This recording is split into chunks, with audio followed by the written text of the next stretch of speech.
taking a look at some of the top stories that we are following right now on Atlanta News First Plus, where authorities need your help right now finding a man who they consider armed and dangerous. Let me show you this image of the man who is wanted.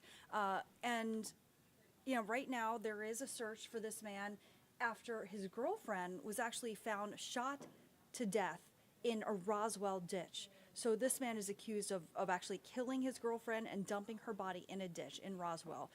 Police officers responded to Azalea Drive around 3:15 on Christmas Eve after someone reported a possible deceased person. When they got there, that's when they found the victim in a ditch near the roadway with at least one gunshot wound. The victim, now identified as a 47-year-old Sandy Springs resident named Blanca Sauer. Well, her boyfriend is Roberto Dominguez Soto, 49 years old, has now been named a suspect in her death. This is his mugshot. He is wanted by local, state, and federal authorities, and again, should be considered armed and dangerous. Soto is also wanted by INTERPOL on firearms possession charges.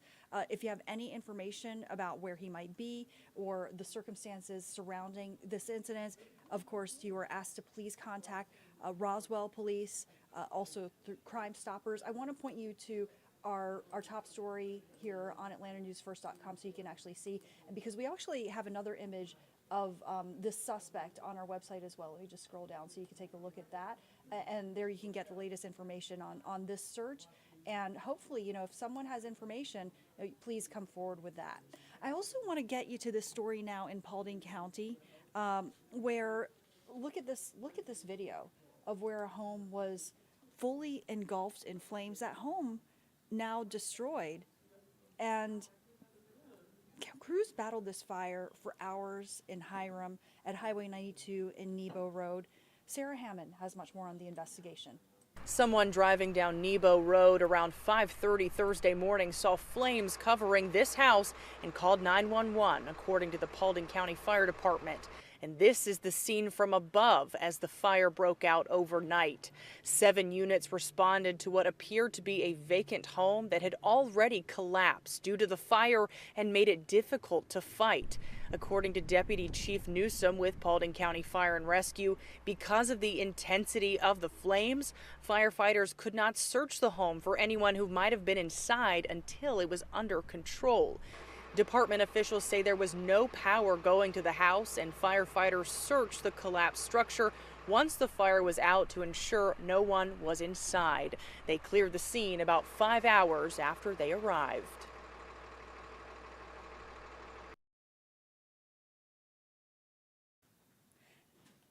And another major story that we're following, this man is now in jail facing charges after a husband and a wife were shot on Christmas Day in Monroe. The victims have now been identified as Taisha and Jamal Cooley. Jamal survived the gunshot wound, but Taisha died there on scene on Makeable Way. Police have arrested 21-year-old Devin Sullivan and charged him with aggravated assault and murder. No word on the suspect's connection with these victims, but of course we're going to keep following the latest developments on this story as well here on Atlanta News First and Atlanta News First Plus. Okay, let's talk about holiday travel as well, and you know, travelers starting to begin that trek back home after this. It's a holiday rush, right? I mean, now it's the day after Christmas. So somehow the world's busiest airport has managed to keep things running fairly smoothly. Atlanta News First reporter Josh Skinner has more. December 26th and 27th bring more busy travel days, although mid-morning at Hartsfield-Jackson felt anything but rushed. People found some time to snag photos, others milled about, some coming, most going. Most going up, but some coming down. The airport recommends people arrive at least 2.5 hours early if traveling between 6 and 9 a.m. or 3 and 6 p.m. over the next 2 days. This reporter's pit stop fell in between those windows and found short wait times getting shorter. But those well-trafficked time frames are, well, trafficked. Pre-Christmas lines reached upwards of 40 minutes to an hour. The same can be expected on the back end. So what's the damage? The total number of travelers expected through Hartsfield-Jackson over the holiday season, 1.58 million seats, narrowly beating DFW and Denver International.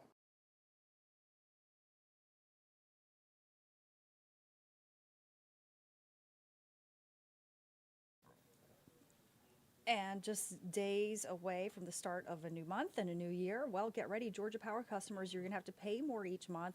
For the third straight year, your energy bill is going up. The state just approved a hike set to go into effect in January. Atlanta News First reporter Patrick Quinn has more on the reason behind this bump.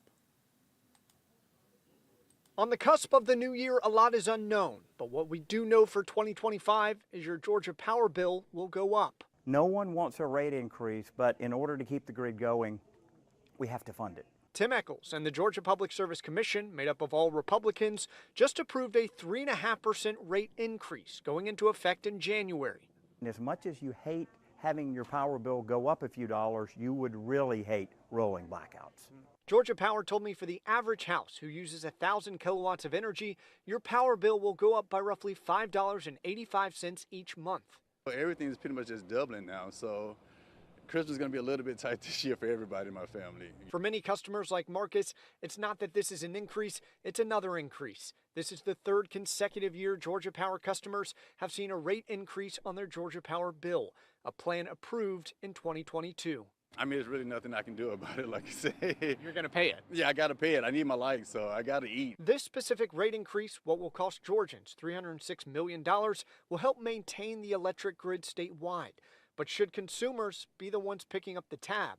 The Southern Company, the parent company of Georgia Power, reported October earnings of $3.9 billion, a 25% increase from 2023. The company said those profits were partially offset by increased expenses and taxes. Another increase in January, so I'm mentally preparing and trying to budget for that, just kind of see what that shock is going to be like. Echols said the commission negotiated these rate increases, only giving Georgia Power 60% of what they asked for, while also putting in special rates for seniors and low-income customers. He said it's the price you pay to keep the power on. I feel like the investments have made Georgia a more reliable place to live and to work. Patrick Quinn, Atlanta News First. And as we prepare to bring in the new year, well, the Peach Drop is making a return to underground Atlanta. This comes after a 2-year hiatus. 70,000 people are expected to attend. Atlanta News First reporter Josh Skinner is at Underground Atlanta with more. Yeah, one of the biggest annual events that takes place each year in Atlanta, but it has not been all that annual over the past half decade or so. The Peach Drop did not take place in 2020 or 2021 because of the pandemic. It was back in 2022, but once again was canceled last year. The event is expected to bring out around 70,000 people to Underground Atlanta, which has been trying to find ways to revitalize and promote its businesses, many of which have been struggling since the pandemic. Numerous musical performances will take place, and the setup really going to ramp up here in the next few days. Now, Underground Atlanta owner Shanil Lalani says that his team is making sure that the night goes off without a hitch. The peach, which is like 800 pound, 8 feet wide peach, you're going to see that on the property a week before the event. And then they'll do a couple of trial, runs, on the day of the event, a few days before, to making sure that, there's no, trials. There's no mistakes. Now, I was here last year when it was announced that the Peach Drop was canceled for 2023, but back again this year, a nice little late Christmas gift for everybody here in Metro Atlanta. Festivities kick off at 6 p.m. on New Year's Eve, and the party continues long after the Peach drops at midnight. Reporting in downtown Atlanta, Joshua Skinner, Atlanta News First.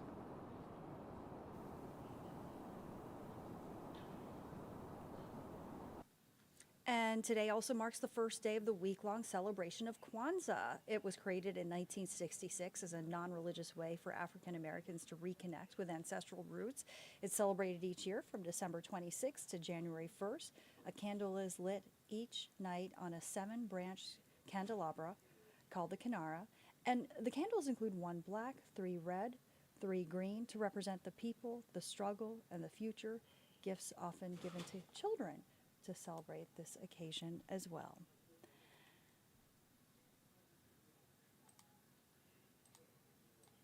And look at this, for the first time since 2005, Hanukkah's first night fell on the same date as Christmas, and Jewish people from across Atlanta gathered to light the first candle of the 8-day festival yesterday.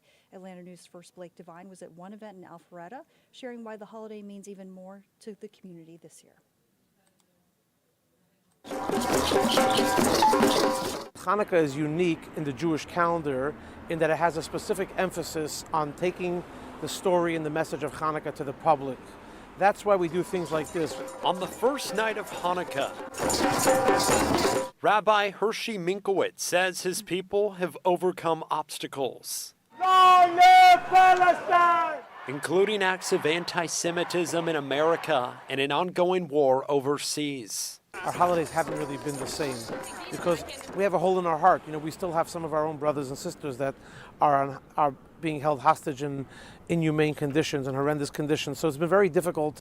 This is why he and North Fulton are putting an extra emphasis on celebrating Hanukkah in public, such as what we watched on Wednesday in Alpharetta, as almost 100 people kicked off the 8-day holiday known as the Festival of Lights. This is a wonderful time to show that we're not afraid and that we will unite regardless of what's going on and what everybody has to say in the world. Valerie Livitz hopes this kindles a spark of acceptance and understanding. I feel proud that we can be ourselves and celebrate Hanukkah out in the open. As this large menorah was lit, her sister Zara remembered what this night is all about. It means to be with the community, to be with friends, to be with family, and overall just celebrating the joy of Hanukkah. Blake Devine, Atlanta News First.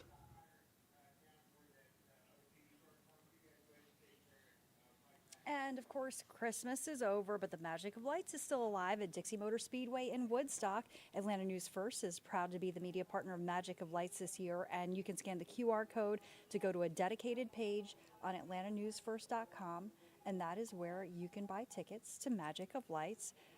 It runs through January 4th in Woodstock, so you still have some time, and you can still, again, get your tickets right now on atlantanewsfirst.com. Thanks for joining us. Now back to local news.